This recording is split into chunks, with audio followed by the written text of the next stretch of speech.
Okay, ಇದು ನಿಮಗೆ ಹಾಕೋದ್ರಿಂದ ಏನೆಲ್ಲ ಪ್ರಯೋಜನ ಅಂದ್ರೆ ಇದರಲ್ಲಿ ಕೋಟ್ಯಾನುಕೋಟಿ ಅಂತ ಒಂದು ಸೂಕ್ಷ್ಮ ಜೀವಿಗಳಿರುತ್ತೆ, ವೃದ್ಧಿ ಆಗ್ತಾ ಹೋಗುತ್ತೆ. ಒಂದು ಮಣ್ಣಿನ ಫಲವತ್ತತೆ ಜಾಸ್ತಿ ಆಗುತ್ತೆ, ಮಣ್ಣಿನ ಫಲವತ್ತತೆ ಜಾಸ್ತಿ ಆಯ್ತು ಅಂದ್ರೆ ಎರೆಹುಳ ಉತ್ಪತ್ತಿ ಆಗುತ್ತೆ.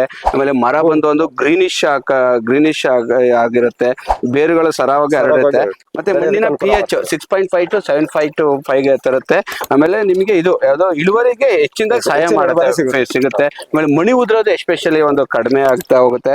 ನೋಡ್ಬೋದು ಹಿಂಗ ಒಂದ್ 2 ನಿಮಿಷ ತಿರುಗಿಸ್ಬಿಟ್ಟು ಒಂದು ಗಿಡಕ್ಕೆ 4 ವರ್ಷದ ಮೇಲೆ ಗಿಡಕ್ಕೆ 4 ಲೀಟ್ರು, 3 ವರ್ಷದ ಗಿಡಕ್ಕೆ 3 ಲೀಟ್ರು, 2 ವರ್ಷದ ಗಿಡಕ್ಕೆ 2 ಲೀಟ್ರು, 1 ವರ್ಷದಕ್ಕೆ 1 ಲೀಟ್ರು ಸತತ 2007 ಇಂದ 20 ವರ್ಷ ಸತತ ಒಂದು ಸೇವೆಯಲ್ಲಿ ಒಂದು ವರ್ಕ್ ಮಾಡ್ತಾ ಇದೆ ಒಂದು ಅಕ್ಷಯ ಸಮೃದ್ಧಿ NPK ಗ್ರೀನ್. ಇದು ಯಾವ ತರ ಹಾಕೋದು ಏನು ಈಗ ಸಾರ್ ಆಗ್ತಾ ಹೋಗ್ತಾರೆ, ತನು ತೋಟ ಮಾಡ್ಕೊಂಡಿದ್ದಾರೆ.